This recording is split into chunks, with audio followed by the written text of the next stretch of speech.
tonight I'm going to talk about how to address and find solutions to some of those very expensive thought patterns that we have as either high achievers or, and especially as physicians and people in healthcare. And so what I wanted to offer to start tonight is this concept of mindfulness, self-compassion, and personal repletion as the secret to moving beyond these expensive habitual thought patterns that were in part trained into us and sealed in during a time of training, which is often a time of stress and trauma for many of us. And so when many thought patterns are sealed in there, they're very sticky and harder to fix. So the mindfulness is key to undoing some of these. And mindfulness is sort of a generic term that is thrown all around these days. But why is mindfulness helpful in undoing some of these thought patterns?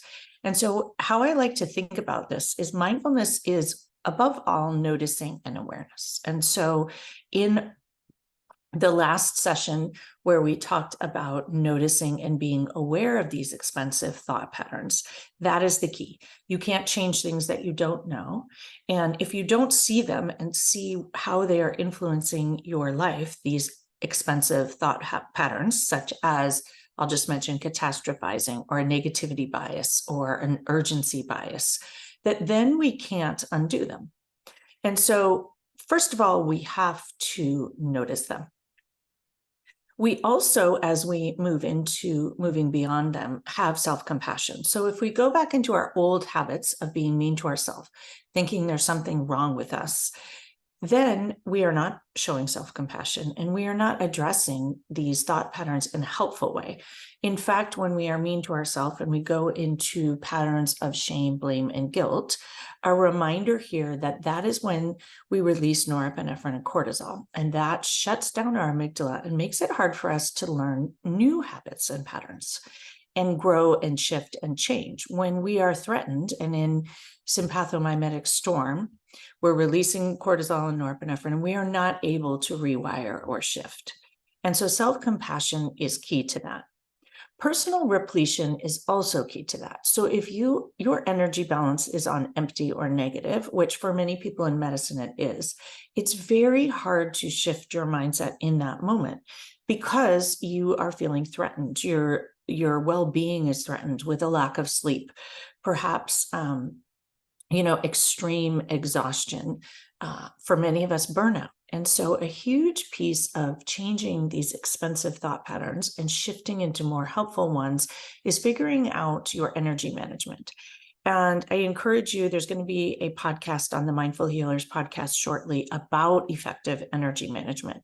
But noticing what things replete you, what things energize you, and what things in your life deplete you, and making tiny, small shifts. Subtle is significant. They do not have to be huge shifts to make a big difference here. And so looking at what types of things replete you, and it can be micro repletion. It doesn't have to be a trip to the Bahamas to replete you. It could be some breath work. It could be some mindfulness in the transitions. It could be one or two restorative yoga poses that you practice that are repleting before you go to sleep. It could be a nap. A reminder that I often say for many people who work in very high stress roles, such as fellowship and or as an attending physician, is that the more you do, the more you need to rest. Most of us high achievers believe that we don't need to rest as much, and rest is not necessary and potentially a waste of time. And yet I would argue that rest is a performance tool. I like to think about it, if you think about the heart's rest cycle or diastole is when the heart fills. And so an effective diastole or an effective rest period is necessary for effective systole. It's the same thing with your life. If you don't have diastole at all and you don't have an effective one, then it's very hard to continue on in systole. And this is a metaphor for burnout and all of the ways in which it affects so many high achievers. And so repletion is key. I like to think of repletion as nourishment, and it does not need to be food. It can be As I mentioned, breathing. It can be nature. It can be taking a nap. It can be taking a pause. But so many high achievers just continue to push and push and push beyond what capacity they have.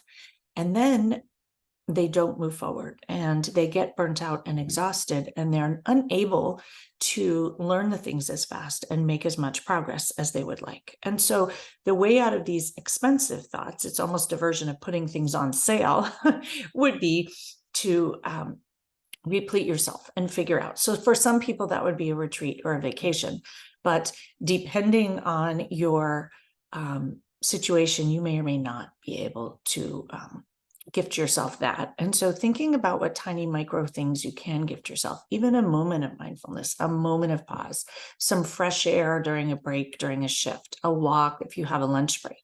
Tiny bits of personal repletion are really helpful. And I think it is extremely helpful to look at your energy balance. And as I mentioned, keep an eye out for an upcoming podcast on this, but noticing what energizes you and what depletes you, and make a list, because oftentimes it's thoughts that are depleting you. And oftentimes the things that energize you are tiny little things. They may be different thoughts. And that's part of the purpose of coaching, is to help you identify those thoughts and figure out how to live a less expensive life. So getting back to mindfulness as the solution, I wanted to hit on some of the main tenets of mindfulness, because I think they directly work to help you process and move beyond some of these old habit patterns in a more effective, less costly way that then helps you. They're a performance tool, essentially. And mindfulness is evidence-based to improve quality of life. In physicians, it also decreases burnout, we know. And it's also a performance tool. It's a performance tool used by many, many athletes to help them move through their careers and perform at the highest level. And I would argue that physicians perform at the highest level and definitely need to utilize these tools as well.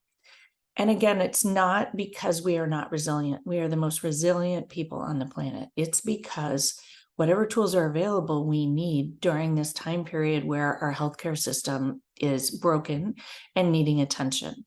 And also, if you happen to be a trainee, training in medicine is incredibly challenging, and perhaps the expectations even go beyond human expectations. And so to realize that if you can utilize these tools and learn them, it will be really, really helpful for you in performing at the highest level in your fellowship, and also outside as a parent or a spouse, getting back to enjoying your life. And so a couple of the tenets I just wanted to talk about. Non-striving is the first one. And as physicians and people in healthcare, and even high achievers, we tend to be super striving people. We're always looking for achievements. We're always looking for external validation. We're always looking to strive to the next accomplishment. And when we are not in search of that, we're not quite sure what to do about ourselves. And mindfulness invites this opportunity of non-striving and enjoying the present and enjoying where you are. And what I have learned through this mindfulness and coaching work that is so helpful is when we stop striving and we start being present, is actually when all of the more accomplishments open up. And we also tend to pursue those accomplishments that have real, true meaning for us. The next tenet of mindfulness I wanted to address directly is non-judgment. And I will offer that in today's Mindful Healers podcast is entirely on judgment and the culture of judgment in medicine. And there are so many ways in which we judge ourselves. We judge our colleagues, we judge our patients, we judge diseases. And noticing how prevalent judgment is in your life and considering that possibility of opting out is what I would like to offer here. And so mindfulness invites non-judgment. And for me, if I just remind myself of that, I can judge less. Also, making a list, noticing, and taking a listen to that podcast will be really super helpful in noticing all the ways in which you judge yourself and you think hypervigilance and judgment is essential to move forward. We also think that this judgment is essential to help others move forward when we give feedback, and just noticing the role that it plays in your life, and is it helpful? The next tenet I wanted to talk about was trust. And trust is one that's really, really helpful to negate the thought patterns that I mentioned last time of self-doubt, inadequacy, feeling not enough, comparing and despairing, all habits of high-achieving people and people in healthcare, and things that we were trained to do during our training. And so the invitation here is to begin to trust yourself. And remembering that we were often taught in medicine not to trust ourselves, to be hypervigilant, to trust and confirm, and make sure that you absolutely know everything all the time, and that there's no room for error. And yet there is room for error in medicine, and there's also never a right or wrong way in medicine. We think there's one right way and one wrong way, and yet that's the art of medicine, and every human body is different. And so trusting yourself, trusting that you have done the best that you can, trusting that you can ask for help if you need it, trusting your colleagues not to judge you, trusting that things will almost always work out in the end, trusting that you have studied a long time to do this role, trusting that you've learned enough, and trusting that you are adequate. Perhaps just deciding you're not inadequate can be a huge shift in your thought patterns that help you move towards a different space. The next two I wanted to talk about were attention and intention.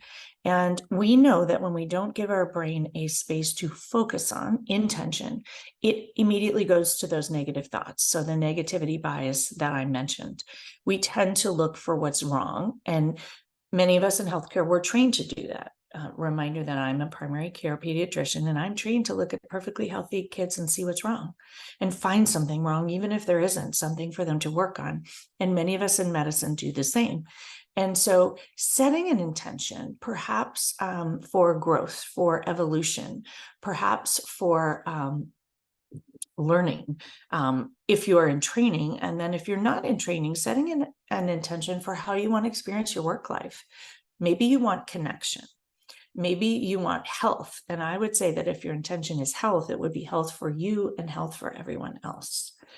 And then the attention piece is what we pay attention to is our life.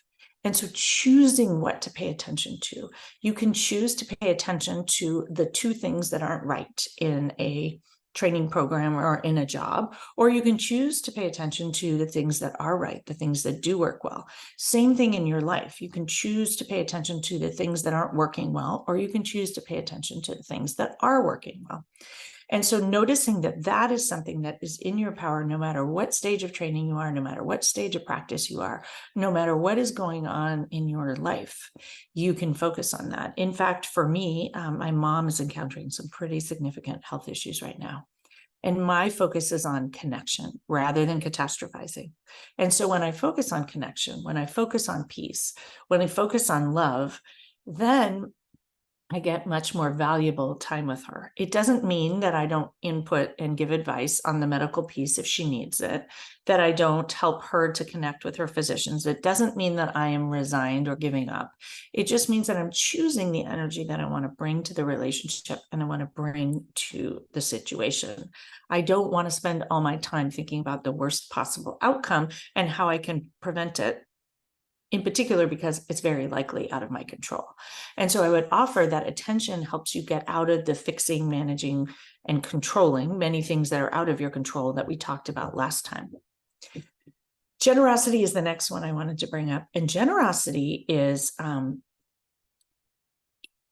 sort of showing up, thinking others are coming with the best intent. It's similar to non-judgment, and it's getting you out of the hypervigilance, the worrying. It also gets you out of toxic independence. Generosity allows for delegation. It allows for other people to do things different ways. Generosity allows that there isn't usually black and white, right or wrong, or all or none. So generosity allows room and spaciousness to step out of the tightness that many of these thought patterns that we talked about last time cause. So thinking through that is very valuable. Patience is the next tenet of mindfulness I wanted to get at. And patience is the antithesis for our urgency bias. And for many people, depending on your specialty, urgency is necessary. Sometimes urgency is necessary.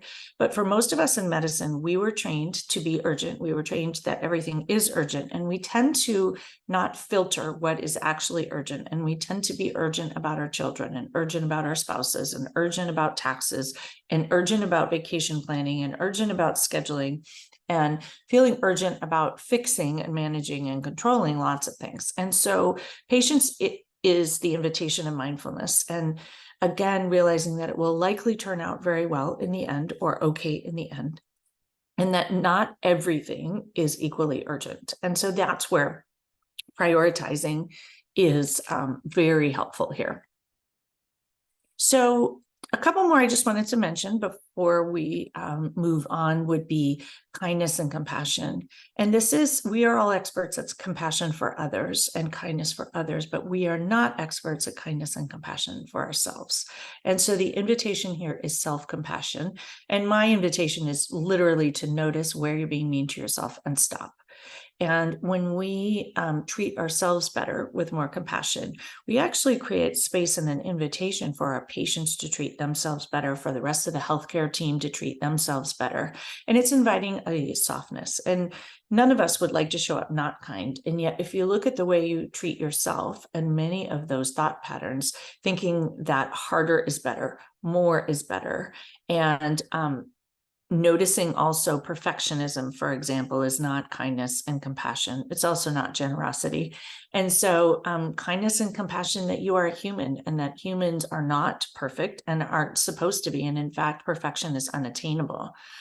Kindness and compassion for perhaps habits of people pleasing, not judging yourself for having these habits, but just noticing them. And a reminder that I mentioned at the beginning, noticing is the most important part. And so I invite you to notice the patterns that we talked about last time and utilize some of these tools.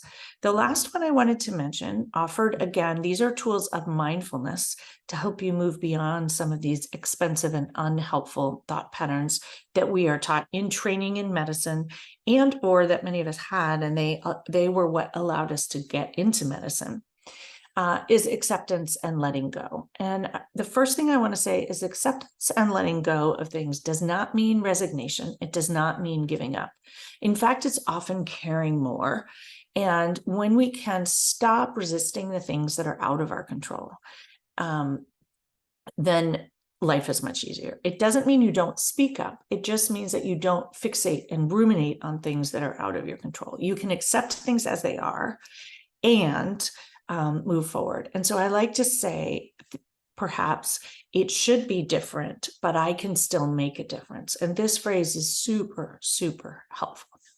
And so that's just a little window into it. And I would offer that in one-on-one coaching is where you can really get at which of these expensive thought patterns are your specialty, and then which tools can help you step out of them. And to me, it's a really personal experience, what works and to work through, because each of us actually has a very different brain despite our similar training. And that when you work with your brain, that's where you can begin to unravel some of these old habits. And then a reminder that it's very hard to unravel old habits when we are in some pathomimetic storm and overwhelm. And so that's where practicing mindfulness, upregulating your parasympathetic nervous system, so at baseline, you have more capacity for neural rewiring, is super helpful.